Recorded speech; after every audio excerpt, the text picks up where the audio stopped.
Hai, apa kabar semuanya? Semoga kabar Anda baik-baik saja. Terima kasih karena sudah memberikan support dan juga kesetiaan Anda untuk membangun channel Codot Film. Yuk kita lanjutkan alur ceritanya, sambil siapin kopi dan cemilan, setting suara volume full. Gasken. Penguasaan awal teknik penguasa. Dunia magma berwarna merah cerah dipenuhi dengan keheningan yang mematikan. Sepertinya tidak ada jejak kehidupan. Magma yang luas dan tampaknya tak berujung itu seperti genangan air tenang yang bahkan tidak membentuk riak sedikit pun. Keheningan tampaknya menutupi setiap inci dunia magma ini. Bang! Suara rendah dan dalam tiba-tiba muncul di dunia magma yang sunyi ini. Segera, magma yang kental itu sepertinya digerakkan oleh sesuatu yang mulai naik dan turun dengan marah. Gelombang api magma yang sangat besar bersiul dan naik sebelum akhirnya jatuh, menembakkan aliran magma ke segala arah sambil memancarkan ledakan keras. Sesosok manusia berdiri di atas magma di bawah siulan gelombang api magma. Tubuhnya telanjang dan lapisan cairan kental putih menutupi kulitnya yang terbuka. Pada saat ini, tangannya sedang memegang penggaris yang besar dan berat sambil menari dengan lincah. Banyak busur yang dalam terbentuk. Mengikuti tarian penguasa berat, sosok penguasa berkelanjutan dengan cepat menyebar dan menyelimuti seluruh tubuhnya. Magma yang mendarat dengan sebuah ledakan dengan cepat dipantulkan ke samping ketika melakukan kontak dengan sosok penguasa yang seperti jaring. Sosok penguasa itu padat saat mereka menari, tampak saling bertumpuk dengan jumlah yang tidak diketahui. Mereka memblokir aliran magma yang masuk tanpa membiarkannya masuk. Pertahanan yang padat ini benar-benar membuat seseorang tidak bisa berkata-kata. Gelombang api magma yang berat mendarat dengan keras dan ditembakkan, membentuk aliran magma yang meresap ke udara. Setelah itu, perlahan-lahan menjadi tenang. Sosok manusia yang berdiri di atas magma juga terengah-engah dan perlahan menghentikan tarian sosok penguasa itu. Ketika sosok penguasa terakhir menghilang, itu mengungkapkan wajah seorang pemuda. Wajah ini dipenuhi dengan kegembiraan dan kelelahan. Itu adalah Xiaoyan yang memasuki dunia magma untuk berlatih. Penguasa berat Xiaoyan berhenti menari. Dia menyeka keringat di dahinya. Jenis momentum yang dibutuhkan ketika gelombang magma setinggi 10 kaki menghantam sangat menakutkan.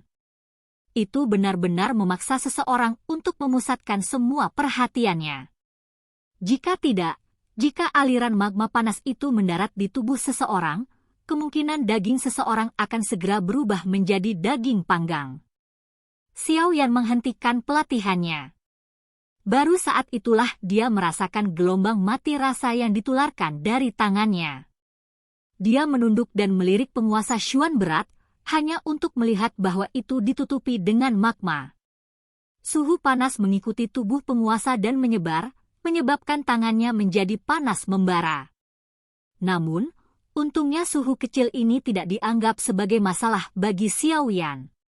Tatapannya beralih kembali ke tubuhnya saat dia tanpa sadar sedikit mengernyit. Orang bisa melihat bahwa tubuh Xiaoyan, yang ditutupi dengan cairan dingin, saat ini memiliki beberapa bintik merah cerah. Jelas, beberapa gelombang magma telah pecah sebelumnya. Namun, untungnya ada cairan dingin yang mencegahnya menyebabkan terlalu banyak kerusakan pada tubuhnya. Meskipun tidak ada bahaya besar, itu juga menunjukkan bahwa 6 penguasa pengaliran tubuh bersama, Xiaoyan belum berhasil dikuasai. Menurut apa yang tertulis di gulungan itu, seseorang yang ingin menguasai penguasa pengalir 6 tubuh bersama setidaknya harus bisa memasuki gelombang magma ini sesuka hatinya tanpa sedikit pun magma menyentuhnya. Lagi pula, ketika seseorang harus bertarung dengan orang lain di masa depan, adanya celah di pertahanan seseorang tidak akan memungkinkan beberapa tetes magma masuk secara diam-diam. 6 penguasa pengaliran tubuh bersama ini memang tidak semudah yang saya harapkan. Xiaoyan menggelengkan kepalanya dan dengan lembut menghela nafas. Tentu saja, Xiaoyan, yang tidak puas dengan kecepatan pelatihannya ini, tidak menyadari bahwa mampu mempraktikkan 6 penguasa pengaliran tubuh bersama, sedemikian rupa dalam waktu 15 hari yang singkat ini adalah sesuatu yang sangat sulit untuk dicapai. Bahkan dengan bakat pelatihan Xiao Yan, seandainya dia belum menggunakan penggaris yang berat untuk memulai, menemukan lokasi pelatihan yang sempurna, dan memiliki ajaran jejak spiritual, ini tidak akan mungkin terjadi. Bagaimanapun, terlepas dari bagaimana orang mengatakannya, ini adalah keterampilan Dou kelas D. Jika seseorang bisa menguasainya dengan mudah, itu akan tampak seperti kekanak-kanakan. Orang bisa menebak ini dengan memikirkan seberapa banyak Xiao yang telah menderita untuk berlatih tsunami pemecah api tingkat rendah di kelas D. Xiao Yan mengembalikan penggaris berat di tangannya ke cincin penyimpanannya. Jari-jarinya menekan magma dan sepasang sayap tulang sebening kristal terentang. Mereka mengepakkan dan tubuhnya berkelebat di atas magma dan terbang ke gua di dinding gunung. Sudah setengah bulan sejak Xiao Yan memasuki dunia magma ini. Selama setengah bulan ini, pada dasarnya dia tidak mengambil setengah langkah pun. Dia hanya akan sesekali menuju ke lubang dan melapor kepada Elder yang sedang berjaga untuk menghindari mereka berpikir bahwa dia telah menemui kecelakaan di bawah. Setengah bulan pelatihan tanpa lelah di mana makanan dan tidur dilupakan mungkin terasa pahit dan kesepian, tetapi efeknya sangat jelas. Saat ini, Dou Qi di tubuh Xiao Yan menjadi semakin kaya.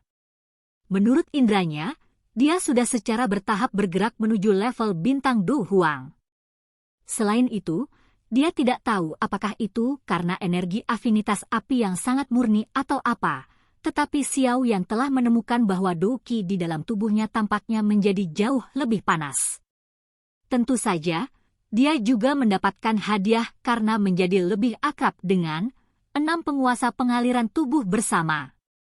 Meskipun dia saat ini tidak dapat dianggap telah menguasainya, setidaknya dia jauh lebih baik sekarang daripada ketika dia mulai mempraktikannya. Xiao Yan menahan gelombang rasa sakit di sekujur tubuhnya saat dia memasuki gua. Dia segera duduk bersila dan dengan cepat memasuki kondisi pelatihannya. Selama periode pelatihan ini, dia telah menemukan bahwa setiap kali dia berlatih, penguasa pengaliran 6 tubuh bersama, tingkat penyerapan tubuhnya akan sangat tinggi. Dia bahkan bisa samar-samar mendengar sel, tulang, pembuluh darah, otot, dan banyak organnya memancarkan gelombang suara lapar ketika energi afinitas api yang kuat memasuki tubuhnya. Kemajuan kekuatannya menyebabkan Xiao Yan mengalami semacam kesepian yang sulit untuk ditahan. Saat ini, dia akan menuju ke Central Plains tempat para ahli berkumpul, tempat persembunyian naga dan harimau. Itu bukan wilayah sudut hitam, dan itu bukan kekaisaran Jia Ma. Di dua tempat ini, Xiao Yan mungkin bisa mengandalkan kekuatannya saat ini untuk bertahan hidup. Di tempat itu, bagaimanapun, dia tidak akan bisa bertahan. Selain itu, mencoba untuk mendapatkan 10 besar dalam apa yang disebut Pill Gathering yang diadakan oleh Pill Tower bukanlah hal yang mudah. Bagaimanapun, menjadi pertemuan alkemis berlapis emas untuk seluruh benua Dou Qi berarti para jenius pemurnian obat yang tak terhitung jumlahnya akan berkumpul di panggung bernama Pill Gathering. Ingin menonjol dari orang-orang yang memiliki bakat alkemis yang mengejutkan tidak mungkin kecuali seseorang memiliki kemampuan asli. Meskipun bakat pemurnian obat Xiao Yan luar biasa, dia tidak berani meremehkan Pill Gathering, di mana bahkan Yao Lao telah berpartisipasi. Ini adalah motivasi terbesar Xiao Yan untuk menanggung kesepian dan berusaha sekuat tenaga untuk meningkatkan kekuatannya. Lagi pula, hanya dengan mendapatkan 3000 Burning Flame, dia akan bisa membatalkan Demon Poison Spot di dalam tubuhnya serta menyelamatkan Yao Lao dan ayahnya. Mata Xiao Yan, yang berisi kelelahan, sekali lagi menjadi bertekad saat pikiran ini melintas di dalam hatinya. Matanya perlahan tertutup, dan dia melanjutkan latihan pahit. Tidak ada konsep waktu di dunia magma yang sunyi. Namun, Xiao Yan bisa dengan jelas merasakan pertumbuhan kekuatannya. Selain itu, pelatihan Six Jin Body Flowing Ruler secara bertahap jatuh di trek. Semuanya berjalan dengan tertib. Menurut kecepatan ini, Xiao Yan akan dapat mengisi daya ke kelas Do Huang bintang ke-6 dalam 2 bulan lagi. Selama periode waktu ini, niat pemanggilan yang tidak diketahui juga muncul lebih sering. Ini menyebabkan Xiao Yan merasa ragu. Saat ini, dia yakin bahwa memang ada beberapa item misterius jauh di dalam magma yang memanggil Flame Heart Fallen di tubuhnya. Meski yakin, Xiao Yan tidak berani bertindak sembarangan. Dunia magma ini mungkin benar-benar sunyi, tapi Xiao Yan samar-samar merasakan aura berbahaya dari dalamnya. Dia pada dasarnya menghabiskan periode waktu pelatihan ini di area ini, takut dia tidak akan bisa melarikan diri jika terjadi perubahan yang tidak terduga. Bang! Gelombang api magma yang sangat besar jatuh dengan keras sebelum akhirnya membawa suara keras yang bergema di ruang ini. Xiao Yan yang telanjang berdiri di dalam gelombang api ini. Penguasa berat di tangannya menari sementara wajahnya tampak serius. Di bawah orbit tarian yang mendalam, sosok penguasa yang terus-menerus muncul di sekitar tubuhnya. Itu tampak seperti jaring yang benar-benar melilit tubuhnya. Magma yang datang menabrak akan dengan lembut didorong ke samping oleh kekuatan yang terkandung dalam sosok penguasa. Melihat dari kejauhan, tampak seolah-olah ada pusaran air yang diciptakan oleh sosok penguasa di dalam gelombang api. Magma yang tersebar akan terlempar ke samping ketika melakukan kontak dengan pusaran air sosok penguasa. Pertahanan padat di mana bahkan angin tidak bisa menembus memang menunjukkan sesuatu yang layak dipuji. Xiao Yan, yang penguasanya menari di dalam gelombang api, tiba-tiba menghubungkan matanya. Teriakan lembut keluar dari ujung lidahnya dan tangannya tiba-tiba berhenti di atas penggaris yang berat itu. Penguasa berat itu bergetar dengan cepat saat pertahanan sosok penguasa menghilang dan beberapa gambar setelahnya muncul satu demi satu. Api mengamuk. Teriakan bergema di seluruh dunia magma. 2 api setinggi 400 kaki saling bersilangan saat mereka keluar dari penguasa yang berat. Mereka seperti jaring penguasa kasar yang ditembakkan. Kekuatan kuat yang meletus pada saat itu merobek gelombang magma berat di depannya. Bang! Magma yang melesat ke segala arah tiba-tiba jatuh, menciptakan aliran magma yang besar. Api hijau giok melingkar samar menyebar dari tubuh Xiao Yan, menghalangi aliran magma.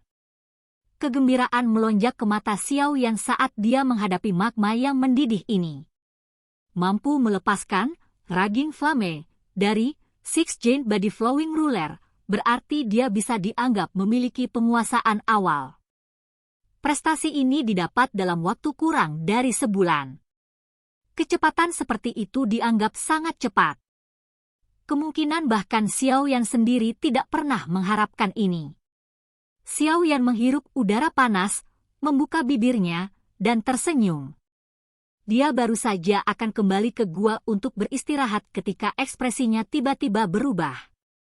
Hampir seketika, dia menundukkan kepalanya dengan tiba-tiba dan menatap tajam ke laut magma tak berdasar. Sebelumnya, bagian dalam magma telah mengeluarkan panggilan lain.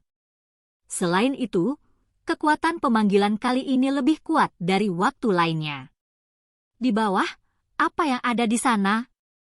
Mengapa itu bisa menyebabkan flame jantung yang jatuh bereaksi begitu banyak? Mata Xiao Yan berkedip.